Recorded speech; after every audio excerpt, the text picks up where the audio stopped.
Hi, fellow traders. Hope everybody had a great day today. I know it was pretty slow in the market, but I did catch a ticker that I had on my watch from this morning. Was able to maximize it. Not perfect, but nobody's ever perfect. But we'll share that with you here in a few minutes. But I do want to remind everybody the Digital Stock Summit started today. There were three good interviews today. If you didn't get a chance, you could go by. It's recorded, so you can go tonight and listen to them. You don't have to mess up your trading day. But if you haven't signed up, you can go sign up for free. It's digitalstocksummit.com. You can sign up for a free account, and that allows you to view that each day for 24 hours. So you can go back and watch it as many times as you want within that 24 hours. After that, it'll be locked for, paid subscribers, but you have that opportunity. So go ahead. I would go in and, go ahead and sign up and get that the free, all access pass. And on Wednesday, I'll be one of the interviews you get to hear on Wednesday. So come check me out. During that time, I should be on the message board live. So, just come by and check out my interview. It may not be anything that you haven't already heard before, but still, come by and come check us out. All right. So my trade today, ALDR it didn't get my watch list. It hit the scan at about 5 minutes to 9. So it just squeaked in. I'd already posted my ACAD watch. That was the only ticker I was watching, and this one popped up and vetted it. I like what I saw. Initially, I was looking in this range here.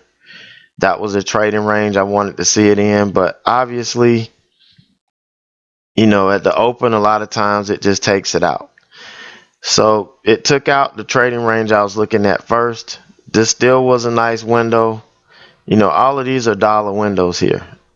Between here and here, here and here.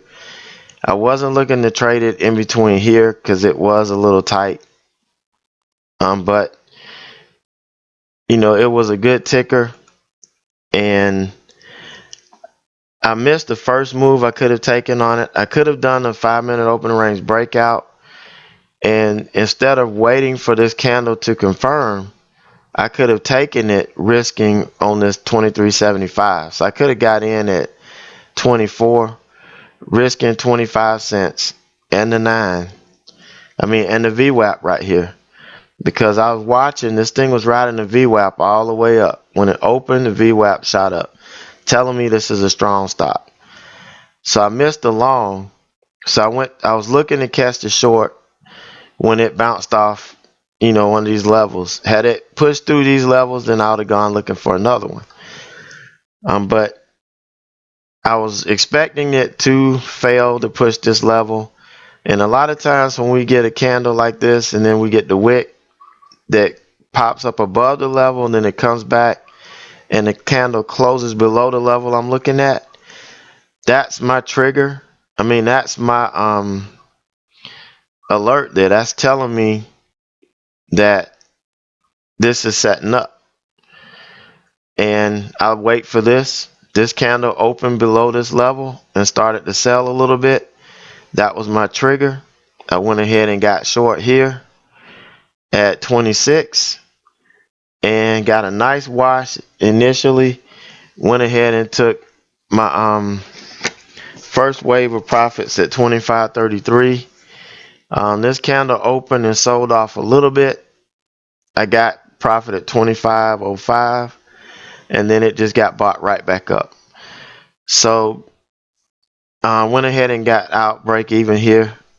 And the reason why I do this if you're growing, you have to take the small profits that you get.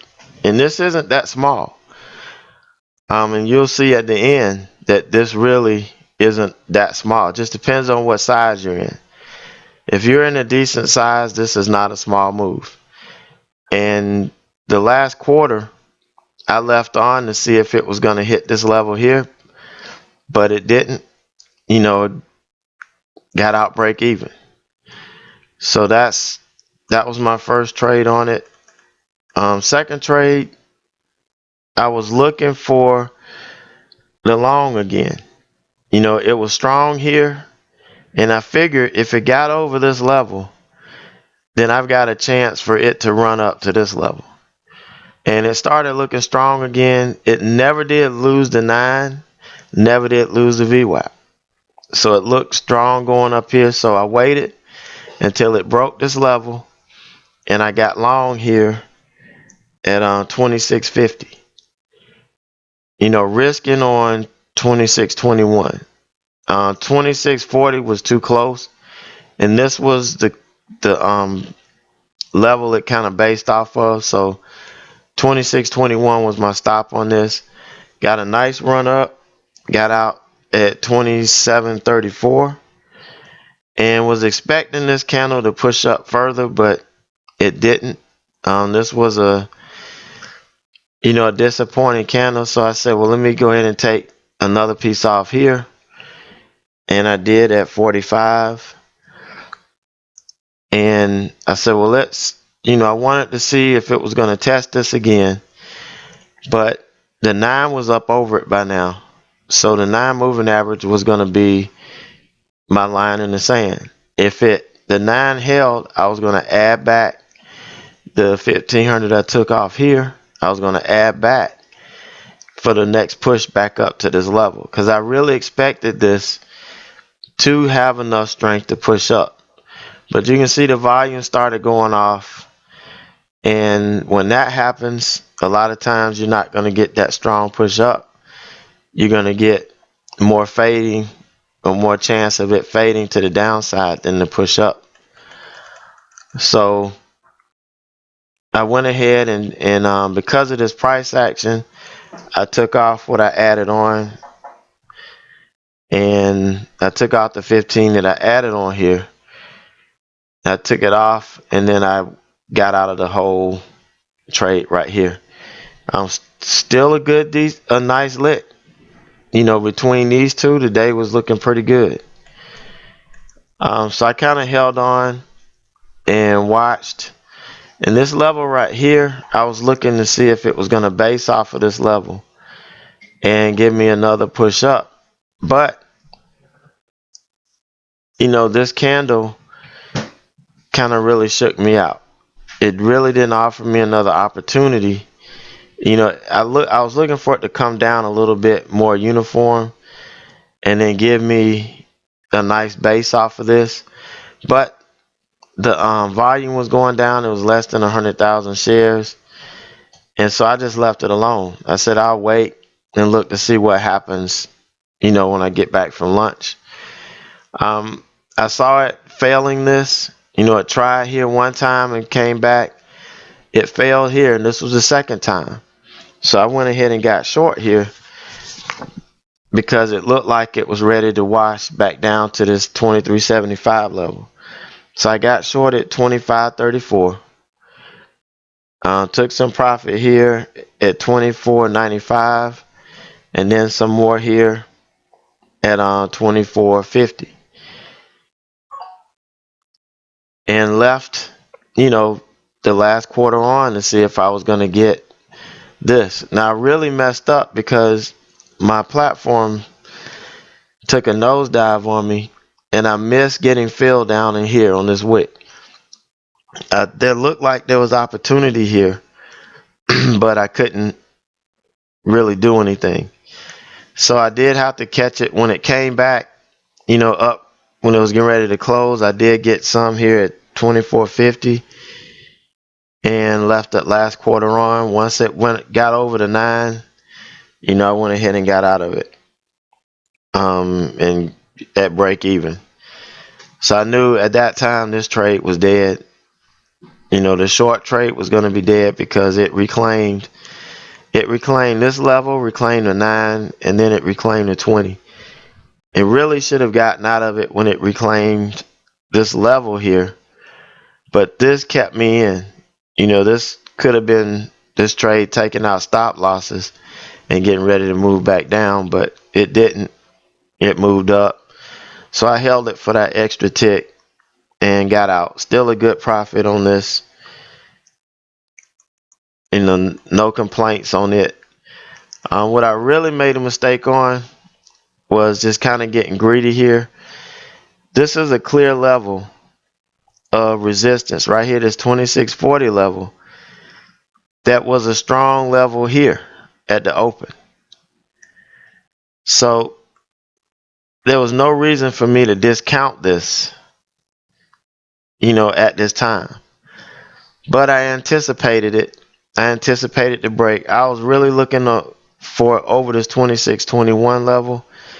It did close above it, but it closed below this 2640, and that should have been, a red flag for me to wait. You need to wait till this thing pushes over and then get in, but I didn't. I got in long here, anticipating to move up. Was wrong. Got stopped out here at 26. Put in a stop loss order, as a manual order, and I clicked it to get out, and my platform froze. The order posted, but I never knew whether it hit or not, and it wouldn't let me do anything. So I went through a little bit of, nervous energy through here until I found out that it did hit, in fact, and everything got straightened out. But that was how I ended my day. Not really the way I wanted to, but it was one of those things where you just wanted to take a chance. So you almost had to take a chance. If you got a good cushion on the day, taking this, was a good chance. It wasn't gonna bury me or put me in the hole. But this is where we're at today. And I told you, even though these were small trades, we didn't get any home runs. Got some nice base hits or doubles. I play small ball, and small ball gets you to the finish line. And that's, where it was. See, last week was relatively slow. 2 days. Well, it was closed Friday. Thursday, no trades. Just kind of a slow week overall. This Monday was a slow Monday. But when you find that ticker that you can make these trades off of, and you know how to use the levels to your advantage, you know where they're going to turn, you know how to read the price action, around these levels to know that they're going to make a move, or the likelihood of them making a move is high. You can jump on it, and you've got solid risk reward, and as long as you stick to your rules, you're going to do good. Had I not had that last losing trade, today would have beat all of last week. Just that easy. No stress. The only stress I had was the stress I made for myself. Taking that last trade when really I could have just sat on my hands. But like I said, when you get to that point and you see something that looks like it might be a home run and you've got cushion, as long as you don't let it run and take away your day, there's really nothing wrong with it. But that's all I have for today. Just don't forget that Digital Stock Summit. If you haven't signed up, go sign up. I think I had a link on my Twitter and on my blog page. You can click on that. It'll take you to it. You sign up for a free all access pass. And then on Wednesday, I'll be there. So come check us out. Check all the traders. Some of these guys are legends in their own time. So it'd be real interesting to meet these, and you don't really get to hear from some of these guys, so it's worth coming to check out. All right, everybody have a great evening, a great night, and I'll see you tomorrow in chat.